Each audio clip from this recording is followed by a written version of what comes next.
BJP लगातार केजरीवाल सरकार के तमाम जो मंत्री थे, तमाम जो नेता संलिप्त थे, हम सत्येंद्र जैन की बात कर ले या फिर मनीष सिसोदिया की बात कर ले या खुद अरविंद केजरीवाल की बात कर ले, ये तीनों नेताओं की संलिप्तता का उजागर बीजेपी नहीं किया था। सबसे पहले राज्यपाल से मिलकर के बीजेपी के नेताओं ने इस पर कार्रवाई की मांग किया, उसके बाद फाइल खुलनी शुरू हुई, ईडी की जांच बैठी और इन तीनों नेताओं को जेल की हवा खानी पड़ी। मुख्यमंत्री बनाने की बात आती है तो हो सकता है कि सबसे अनुभवी लीडर जो हैं मीनाक्षी लेखी और स्मृति ईरानी, इन दोनों नेताओं में से किसी को मौका बीजेपी दे सकती है। बीजेपी के छोटे से लेकर बड़े नेता हैं वो लगातार सक्रिय रूप से दिखाई देने लगे थे। कारण यही रहा कि हर एक गली मोहल्ले डोर टू डोर जाकर के, दलित बस्तियों में जाकर के, झुग्गी झोपड़ी में रहने वाले लोगों से जाकर के बीजेपी के हर एक छोटे बड़े नेताओं ने मुलाकात किया और जानने की कोशिश की कि आखिरकार मुख्य रूप से इनका मुद्दा क्या है। केजरीवाल की हार का तो सबसे बड़ा कारण एक शराब घोटाला, दूसरा शीश महल का निर्माण करना। शीश महल मतलब कि वो जो जिस आवास में रहते थे, जो बीजेपी का भाषा है कि शीश महल उन्होंने बनाने का काम किया था। मुख्य रूप से ये रहा। नमस्कार, मैं हूं सिद्धि सिंह और आप देख रहे हैं आगाज एक्सप्रेस। जिस तरीके से दिल्ली चुनाव में बीजेपी ने अपनी लहर जो है चमका ली है, 8 से लेकर के 48 तक की सफर तय करते हुए केजरीवाल को यानी कि आम आदमी पार्टी को बोला जाए तो 62 से 22 पर ढकेल दिया है। इस मुद्दे पर हम बातचीत करेंगे। बातचीत के लिए हमारे साथ है हमारे सहयोगी संजीव जी। जिस तरीके से हम जो है दिल्ली का चुनाव का अब रिजल्ट सामने आ चुका है, आखिरकार बीजेपी कैसे जीत गई और इसके पीछे की क्या लगता है उनकी रणनीति रही है, क्योंकि बहुत ही अच्छे तरीके से अरविंद केजरीवाल को हार की जो है अब देखनी पड़ गई है। जी हाँ, बिल्कुल सीधी। देखिए, सीधे तौर पर अगर हम बीजेपी की बात कर लें तो आपने देखा होगा कि जब से 2024 का मतलब कि लोकसभा चुनाव खत्म हुआ है, तब से ही बीजेपी लगातार मतलब लोकसभा चुनाव खत्म हुई और विधानसभा के चुनाव की तैयारी के लिए तमाम उनके पार्टी के नेता, तमाम उनके पार्टी के कार्यकर्ता और तमाम जो भी बीजेपी के छोटे से लेकर बड़े नेता हैं वो लगातार सक्रिय रूप से दिखाई देने लगे थे। कारण यही रहा कि हर एक गली मोहल्ले डोर टू डोर जाकर के, दलित बस्तियों में जाकर के, झुग्गी झोपड़ी में रहने वाले लोगों से जाकर के बीजेपी के हर एक छोटे बड़े नेताओं ने मुलाकात किया और जानने की कोशिश की कि आखिरकार मुख्य रूप से इनका मुद्दा क्या है ना, किस किस मुद्दे पर हम चुनावी मैदान में उतरने वाले हैं तो उसमें सफलता हमें मिल सकती है। उन तमाम चीज़ों को लेकर के लगातार बीजेपी के जो भी नेता हैं वो लगातार मेहनत करते हुए नजर आए और अरविंद केजरीवाल कहीं ना कहीं इन तमाम मुद्दों को लेकर के पिछड़ते हुए नजर आए हैं। बीजेपी का अगर हम कह ले कि जीत का सबसे बड़ा कारण क्या रहा है, अगर हम उस पर बात कर ले सीधी, तो कारण यही सबसे बड़ी निकल करके आ रही है कि बीजेपी ने धरातल स्तर पर इस बार मेहनत करने का काम किया है। 2024 में जो चुनावी परिणाम आया लोकसभा का, उसमें आपने देखा होगा कि 7 सीट दिल्ली के अंदर लोकसभा की आती है और 7 सीट पर बीजेपी ने मतलब कि पूर्ण बहुमत, मतलब कि कह ले कि बहुत ही वोटों के अंतर से जीत हासिल करने में कामयाब रही। तो वहीं पर दिख गया कि बीजेपी के लोगों ने केजरीवाल को कहीं ना कहीं यहाँ पे इग्नोर करना शुरू कर दिया है और बीजेपी के पक्ष में मतदान करके और 7 सीट पर बीजेपी को जिताकर यह साबित कर दिया लोगों ने कि हम केजरीवाल के सत्ता से और इनके सरकार चलाने के रवैया से हम नाखुश हैं। इसलिए 7 सीट पर दिल्ली की जनता ने बीजेपी को जीत दिलाने में कह ले कि पूरी मदद की और वहां पर 7 सीट बीजेपी ने जीती भी, जिसका जीता जागता उदाहरण अब आपको देखने को मिल रहा है कि जो विधानसभा चुनाव खत्म हुए हैं इसमें सीधे तौर पर लोगों का जो वोट परसेंटेज है, जो लोगों का रुझान था, वो सीधे तौर पर बीजेपी के साथ जाकर जुड़ने का काम किया। चुनाव से अगर हम 2 सप्ताह, 1.5 सप्ताह, 1 सप्ताह पहले की हम बात करें सीधी, तो लोगों का यह माइंड सेट दिख नहीं रहा था कि किसके तरफ जाएंगे। लगातार यह कहा जा रहा था कि आम आदमी पार्टी का माहौल बनते हुए दिख रहा है, लेकिन चुनाव से, वोटिंग से ठीक 2-3 दिन पहले लोगों ने अपना मन सीधे तौर पर बदल लिया और बीजेपी को जमकर मतदान किया, जिसका जीता जागता उदाहरण, जिसका जीता जागता परिणाम है कि बीजेपी ने 48 सीटों पर मतलब कि बहुमत के साथ अब दिल्ली में सरकार बनाने जा रही है। मुख्य रूप से बीजेपी का अगर हम जीत का कारण देखें सीधी, तो सीधे तौर पर दिख रहा है यमुना का पानी को लेकर के बीजेपी लगातार केजरीवाल सरकार पर हमलावर रही है। उसके साथ ही साथ जो गंदा पानी बस्तियों में लोगों को पीने के लिए सप्लाई की जाती थी, उस पानी को लेकर के लगातार बीजेपी के तमाम कार्यकर्ता, बीजेपी के तमाम नेता केजरीवाल को घेरने की कोशिश कर रहे थे। लाख कोशिश से केजरीवाल के तरफ से, सीएम आतिशी के तरफ से की जा रही थी कि इस मुद्दे पर हम बच कर निकले, इस मुद्दे पर हम सफाई दें, लेकिन इन तमाम मुद्दों पर बीजेपी ने पुरजोर तरीके से घेरने का काम किया, जिसको लेकर के लगातार लोग भी खुश नजर आ रहे थे कि जो हमारी जो मुख्य रूप से जो पानी की जो मुद्दा है, उस मुद्दा को बीजेपी लगातार उठाने का काम कर रही है। लगातार शराब घोटाले को लेकर के बीजेपी लगातार केजरीवाल सरकार के तमाम जो मंत्री थे, तमाम जो नेता संलिप्त थे, हम सत्येंद्र जैन की बात कर ले या फिर मनीष सिसोदिया की बात कर ले या खुद अरविंद अरविंद केजरीवाल की बात कर ले, ये तीनों नेताओं की संलिप्तता का उजागर बीजेपी नहीं किया था। सबसे पहले राज्यपाल से मिलकर के बीजेपी के नेताओं ने इस पर कार्रवाई की मांग किया, उसके बाद फाइल खुलनी शुरू हुई, ईडी की जांच बैठी और इन तीनों नेताओं को जेल की हवा खानी पड़ी। साथ साथ संजय सिंह भी हैं, संजय सिंह, मनीष सिसोदिया, केजरीवाल, सत्येंद्र जैन, इन चारों नेताओं को घेरने में बीजेपी कामयाब रही और इनकी जो चिट्ठी थी, इनकी जो पोल थी, उसको खोलने में बीजेपी पूर्ण रूप से कामयाब रही और जीता जागता आप देख सकती हैं कि फिलहाल की परिणाम क्या है। सीधी जी, जैसे आपने बोला कि बीजेपी की जीत तो अब निश्चित है, वो दिखाई भी दे रही है, लेकिन अगर हम अरविंद केजरीवाल की बात करें तो मुफ्त की बिजली से लेकर के मुफ्त का शराब जो है, उनका जो ग्राफ जो है देखा जाए तो 62 से 22 पर आ गिरा है। क्या कारण हो सकता है कि अरविंद केजरीवाल को इस बार जो है शिकस्त मिली है? देखिए, सबसे बड़ा मुद्दा क्या था, शराब घोटाला है ना। उसके साथ ही साथ अरविंद केजरीवाल दिल्ली की सत्ता में आने से पहले आम आदमी का भूमिका में हमेशा दिखते थे, आम आदमी की बात करते थे और आम आदमी बनकर दिल्ली की सत्ता संभाले हुए थे। लेकिन आपने देखा होगा कि जिस प्रकार से अरविंद केजरीवाल ने मुख्यमंत्री आवास को, जहां वो रहते थे, उस घर को शीश महल का रूप देने का काम किया था, जिसको लेकर के काफी बीजेपी लगातार हमलावर होते हुए भी दिखी थी, उसका खुलासा भी किया था। तो लगातार बात जनता के बीच में ये उठ रही थी कि अरविंद केजरीवाल अपने आप को आम आदमी तो बनते हैं, लेकिन रहते कितने बड़े घरों में हैं। उस घर को, उस आवास को बनाने में उन्होंने करोड़ों रुपए सरकारी फंड से खर्च कर दिया है ना। बात आप आम आदमी की कर रहे हैं, लेकिन आपने सरकारी फंड से, उस खजाने से कितने रुपए, करोड़ों रुपए आपने उस महल को बनाने में बर्बाद कर दिया। बीजेपी लगातार उस पर आरोप भी लगाती रही केजरीवाल पर। तो लोगों को, दिल्ली की जनता को लगने लगा कि नहीं, अब ये अपने स्वार्थ की राजनीति करने लगे हैं, है ना। अब आम आदमी की बात छोड़िए, अब खुद की ये मतलब कि पार्टी के नेताओं को कैसे आगे बढ़ाया जाए, कैसे भ्रष्टाचार करके पैसा उगाही किया जाए, इस कार्य में अब अरविंद केजरीवाल संलिप्त हो गए हैं, है ना। इसको लेकर के जनता लगातार सतर्क दिख रही थी। जनता को लग रहा था कि नहीं, अब शायद दिल्ली की सत्ता अब बीजेपी को देनी चाहिए, ताकि डबल इंजन की सरकार हो और दिल्ली की भी जो विकास की रफ्तार है उसमें कहीं ना कहीं तेजी आए। हम अगर बात करें केजरीवाल की हार का, तो सबसे बड़ा कारण एक शराब घोटाला, दूसरा शीश महल का निर्माण करना। शीश महल मतलब कि वो जो जिस आवास में रहते थे, जो बीजेपी का भाषा है कि शीश महल उन्होंने बनाने का काम किया था, मुख्य रूप से ये रहा। और भ्रष्टाचार का आरोप ही सबसे बड़ा आरोप रहा केजरीवाल की लुटिया डुबाने में, क्योंकि भ्रष्टाचार को लेकर के दिल्ली की जनता लगातार किसी भी तरह से समझौता करने की मूड में नहीं थी। साथ ही साथ बीजेपी के लिए अगर हम कह लें कि बैक फुट से किसी ने काम करने का, मतलब कि किसी ने मेहनत करने का काम किया, तो आरएसएस संगठन है।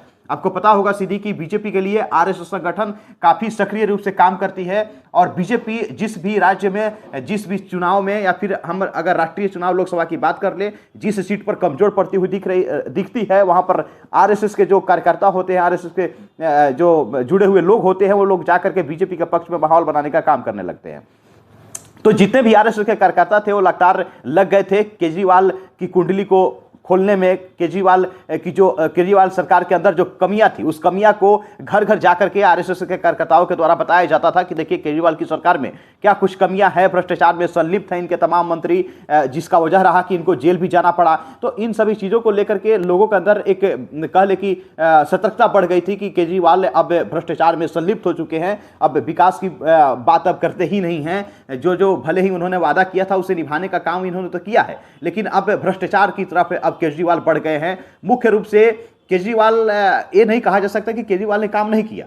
अपने जितने दिन भी मुख्यमंत्री रहे, अपने कार्यकाल में उन्होंने काफी बेहतर करने का कोशिश भी किया और बेहतर करके दिखाया भी। शिक्षा को बेहतर किया, है ना, स्वास्थ्य को बेहतर किया, उसके साथ ही साथ बिजली फ्री देने का जो वादा किया था उसे किया उन्होंने 200 यूनिट के लिए। तमाम महिलाओं के लिए बस फ्री करने का जो उन्होंने वादा किया था उसे भी वादा निभाया। लेकिन केजरीवाल को लोगों ने सीधे तौर पर नकार दिया। कारण यही रहा कि आम आदमी से वो अब एक बड़े लेवल की पहचान की तरफ बढ़ गए थे। तमाम उनके इर्द गिर्द रहने वाले नेता, इर्द गिर्द रहने वाले अधिकारी भ्रष्टाचार में संलिप्त होते हुए दिख रहे थे, जो कि लोगों को नागुजार गुजरा और लोगों को लगा कि नहीं, अब सत्ता परिवर्तन की आवश्यकता है। यही मुख्य रूप से कारण रहा केजरीवाल की लुटिया डुबाने में। जी संजीव, अगर हम बात करें वापस से बीजेपी की, तो जिस तरीके से जो जीत हासिल हुई है, सीएम फेस को लेकर के चर्चे जो है शुरू हो गई है और हम देख रहे हैं कि जिस तरीके से महाराष्ट्र में गठबंधन के तहत सीएम फेस एक सुनिश्चित करना काफी मुश्किल हो रहा था। क्या लगता है दिल्ली में सीएम फेस कौन हो सकता है? बीजेपी के लिए? देखिए, दिल्ली में बीजेपी मतलब कि कह ले कि पूर्ण बहुमत के साथ 48 सीटों के साथ वो आगे है, और 48 सीटों के साथ अब उसे किसी अन्य पार्टी की आवश्यकता नहीं है। गठबंधन में दो पार्टियां हैं, एक चिराग पासवान की पार्टी और नीतीश कुमार की पार्टी। तो इन लोगों से समर्थन, इन लोगों से मतलब कि राय सलाह लेने की बीजेपी के नेताओं को आवश्यकता भी नहीं है, क्योंकि 48 सीट ऑलरेडी बीजेपी के पास जीता हुआ सीट है। इसलिए बीजेपी जो चाहे कर सकती है। बीजेपी के पास तमाम वो बड़े बड़े चेहरा है, चाहे हम पुरुषों की बात कर ले, चाहे हम महिलाओं की बात कर ले, तो महिला चेहरा भी बीजेपी के पास है। बांसुरी स्वराज हो सकती है, जिनकी माता सुषमा स्वराज पहले दिल्ली की मुख्यमंत्री रह चुकी है ना। उसके साथ ही साथ आपकी हम बात कर मीनाक्षी लेखी हो सकती है। मीनाक्षी लेखी के साथ साथ आप स्मृति ईरानी को ले लीजिए, एक लोकप्रिय चेहरा, एक बड़ा चेहरा है महिलाओं का। तो इन तीन बड़े नाम भी है जिस नाम के सहारे बीजेपी घोषणा कर सकती है। क्योंकि इसके पहले देखिए, अभी तक भी हम बात कर ले केजरीवाल की तरफ से जो सीएम आतिशी को जो मुख्यमंत्री बनाया गया था, तो इसकी काट भी बीजेपी दे सकती है भविष्य के लिए, कि महिला को भी अब उतार सकती है। और इन तीन बड़े नाम हैं, मीनाक्षी लेखी या फिर बांसुरी स्वराज या फिर हम बात करें स्मृति ईरानी को। तो इन तीनों महिलाओं में से अगर मुख्यमंत्री बनाने की बात आती है, तो हो सकता है कि सबसे अनुभवी लीडर जो हैं मीनाक्षी लेखी और स्मृति ईरानी, इन दोनों नेताओं में से किसी को मौका बीजेपी दे सकती है। और डिप्टी सीएम भी बीजेपी के ही होंगे, तो डिप्टी सीएम में मनोज तिवारी भी हो सकते हैं, वीरेंद्र सचदेवा भी हो सकते हैं, विजेंद्र गुप्ता भी हो सकते हैं, है ना। और इन तमाम नामों को लेकर के लगातार चर्चा चल रही है। हालांकि कहा जा रहा है कि महिला मुख्यमंत्री बीजेपी देकर के एक बड़ा दाव खेल सकती है, क्योंकि बीजेपी की तरफ से जब देखिएगा, अंतिम बार जब मुख्यमंत्री बीजेपी का रहा तो सुषमा स्वराज ही थी। तो फिर से उस दाव को खेल सकती है बीजेपी और महिला मुख्यमंत्री बना सकती है। साथ ही साथ डिप्टी सीएम बनाने की बात होगी तो पुरुषों में से एक दो लोगों को डिप्टी सीएम बनाया जा सकता है सीधे। लेकिन देखा जाए तो सुषमा स्वराज का जो कार्यकाल रहा उतना सफल नहीं रहा था भारतीय जनता पार्टी के लिए। तो लगता है कि महिला के साथ जाना चाहेंगे बीजेपी? देखिए, सबसे बड़ी बात है कि बीजेपी को ये लगता है कि दिल्ली में हमेशा से खास करके अधिकांशतः महिला मुख्यमंत्री ही रही है ना। और बीजेपी ये चाहेगा कि सबसे लोकप्रिय चेहरा जो हमारे पास है महिला में, उसको हम क्यों ना आगे करें। और इसके पहले आप देख लीजिए, कार्यकाल में तो आतिशी मुख्यमंत्री रही, तो एक महिला मुख्यमंत्री के रूप में इन्होंने अपना योगदान दे रखा है। तो बीजेपी ये सोचने पर मजबूर है कि क्यों ना हम महिला मुख्यमंत्री दे सकते हैं, है ना। तो आतिशी की काट भी दिया जा सकता है भविष्य के लिए। साथ ही साथ रही बात पुरुष से मुख्यमंत्री देने की, तो इनके पास चेहरा की कमी नहीं है। वीरेंद्र सचदेवा हैं, हमने बताया, मनोज तिवारी हैं, उसके साथ ही साथ कई बड़े नाम हैं जिस पर बीजेपी दाव खेल सकती है सीधे। अगर हम दिल्ली के बाद बिहार में आए तो क्या लगता है, असर छोड़ पाएगा दिल्ली का चुनाव या बिहार की रणनीति कुछ अलग हो जाएगी? देखिए, बिहारियों का बढ़ चढ़कर हिस्सा रहा है दिल्ली चुनाव में। पूर्वांचल के जो वोट बैंक, मतलब कि जो वोटर्स हैं और पूर्वांचलियों का जो वोट बैंक कहा जाता है, वो सीधे तौर पर 90% वोट बैंक पूर्वांचलियों का बीजेपी को ही ट्रांसफर हुआ है। आप जो भी पूर्वांचल के रहने वाले जो लोग हैं, उन्होंने सीधे तौर पर बीजेपी को वोट करने का काम किया है। जो भी पूर्वांचल से जुड़े हुए जो सीट हैं, उन तमाम सीटों पर बीजेपी ने जीत दर्ज करके दिखा दी है कि हम मतलब कि पूर्वांचल क्षेत्र से जुड़े हुए जितने भी लोग हैं वो बीजेपी के साथ है। और लगातार पूर्वांचली जितने भी लोग हैं वहाँ, वो लगातार बीजेपी के समर्थक पहले भी रहे हैं। लेकिन बीच में केजरीवाल जब आए, सत्ता परिवर्तन की बात जब होने लगी थी, तो केजरीवाल के साथ चले गए थे। लेकिन इस चुनाव में बीजेपी के साथ जो भी पूर्वांचल से आने वाले लोग हैं दे करके, और वहाँ से सभी सीटें पूर्वांचल क्षेत्र से पूर्वांचलियों मतलब कि जितने भी लोग हैं उन्होंने जिताने का काम किया है। और बिहार की हम जहां तक बात कर ले सीधे कि बिहार में चुनाव इसी साल होने वाले हैं, इस पर क्या कुछ असर पड़ेगा? बिल्कुल असर पड़ेगा, क्योंकि अब 2025 में बिहार ही बचा हुआ है, बिहार में चुनाव होने वाला है। और सीधे तौर पर दिल्ली में बीजेपी ने जीत हासिल करके यह दिखा दी है कि हमारे जो भी नेता हैं, हमारे जो सबसे मजबूत नेता प्रधानमंत्री मोदी, अमित शाह और जेपी नड्डा, जो तीन बड़े नेता हैं, तीन बड़े जो चेहरा है, ये काफ़ी सक्रिय हैं, काफ़ी ऊर्जावान हैं। और यही कारण रहा है कि दिल्ली में हमने जीत हासिल की है, और इसका असर सीधे तौर पर बिहार में भी देखने को मिलेगा। और बीजेपी के जितने भी कार्यकर्ता हैं, बीजेपी के जितने भी बिहार से जुड़े हुए छोटे या बड़े नेता हैं, उनके अंदर एक ऊर्जा जरूर मिली है, एक मतलब कि सकारात्मक एक पहल, सकारात्मक एक सोच जरूर अंदर जगी है कि बीजेपी की हमारी पार्टी दिल्ली में सरकार में आ गई। अब रही बात बिहार की, तो बिहार में भी जिस तरीके बिहार में भी अब कड़ी मेहनत करनी है, डोर टू डोर कैंपेनिंग करनी है, लोगों से जाकर मिलनी है। और जो लगातार तेजस्वी यादव को लेकर के जो बीजेपी के नेता लगातार उनके माता पिता के जो कार्यकाल पर जो आरोप लगाते रहे, उस चीज़ को फिर से बीजेपी बिहार में भी भुनाने का काम करेगी। और दिल्ली चुनाव से जिस प्रकार से संघर्ष, जिस प्रकार से लगातार दिल्ली चुनाव में जो भी नेता मेहनत करते आए हैं, उन तमाम मेहनत को देखते हुए बिहार में भी उसी फॉर्मेट पर बीजेपी काम करेगी और सीधे तौर पर दिल्ली चुनाव का असर बिहार के लिए एक पॉजिटिव संदेश है, एक सकारात्मक जरूर ऊर्जा प्राप्त होगी तमाम बीजेपी नेताओं और कार्यकर्ताओं के अंदर। और बीजेपी का जो भी नेता बिहार में फिलहाल काम कर रहे हैं, उन तमाम नेताओं को बीजेपी की जो टीम है, जो बीजेपी की जो मतलब कि दिल्ली की जो टीम है, उन तमाम नेताओं से अब सीखने की जरूरत है कि कैसे मेहनत करनी है और कैसे ग्राउंड पर जाकर के लोगों से मिलनी है, पुराने सरकारों की बातों को कैसे उधेड़नी है और कैसे सत्ता में आनी है। उन तमाम अनुभवों को अब बिहार के नेता जो भी हैं इस चुनाव में पूर्ण रूप से, पूरे तरीके से सफलतापूर्वक अपना प्रयोग करेंगे। सीधी एक आखिरी सवाल रहेगा कि आपसे कि संजीव जी, जिस तरीके से अरविंद केजरीवाल की दिल्ली हुआ करती थी, अब बीजेपी की दिल्ली में क्या अंतर होगा, और साथ ही यदि गठबंधन की सरकार बनती तब बीजेपी का क्या प्रक्रिया रहता, और ये अब तो खैर खुद ही मेजोरिटी लेकर चल रही है, तो अब अंतर कैसे दिख जाएगा? देखिए, सीधे तौर पर जिस पार्टी की केंद्र में सरकार रहती है, अगर किसी भी राज्य में उस पार्टी की सरकार बनती है तो सीधे तौर पर फायदा उस राज्य के लोगों को ये होता है कि, और उस मुख्यमंत्री को सबसे अहमियत और सबसे बड़ी फायदा ये मिलती है कि जो भी फंड, जो भी विकास क्षेत्र के लिए जो भी फंड केंद्र सरकार से मांगी जाती है उस राज्य सरकार की तरफ से, वो केंद्र सरकार नानुकुर नहीं करते, क्योंकि उसे पता है कि हमारी सरकार उस राज्य में है, तो वो फंडिंग करने में सबसे आगे रहती है। जितने भी लाख करोड़ पैकेज मांगी जाती है, बजट के दौरान ही यह तय हो जाता है कि किस राज्य को क्या देना है, तो उस समय दिल्ली को पूर्ण रूप से जो भी मांगी जाएगी वो केंद्र सरकार की तरफ से मदद की जाएगी। अरविंद केजरीवाल के पास फंडिंग की हमेशा कमी रहती थी, हमेशा वो केंद्र सरकार पर आरोप लगाते रहते थे कि जो पैसा हमें केंद्र सरकार की तरफ से मिलनी चाहिए दिल्ली के विकास के लिए, वो पैसा केंद्र सरकार हमें मुहैया नहीं करा पाती है, जिससे विकास कार्यों में बाधा उत्पन्न हो रही है। अकेले राज्य सरकार कितना विकास कर सकती है? तो इन तमाम चीज़ों को लेकर के अब जो बीजेपी सरकार में सत्ता में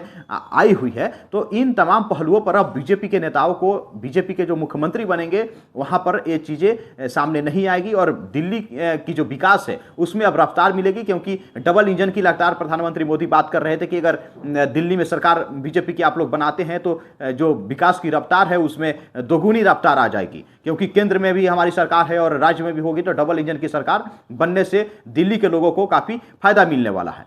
सीधी चलिए, तो अब अरविंद केजरीवाल की दिल्ली स्वाइप आउट होने के बाद बीजेपी की दिल्ली में क्या बदलाव आता है, क्या प्रगति के कार्य आगे बढ़ते हैं, ये देखना दिलचस्प हो जाएगा।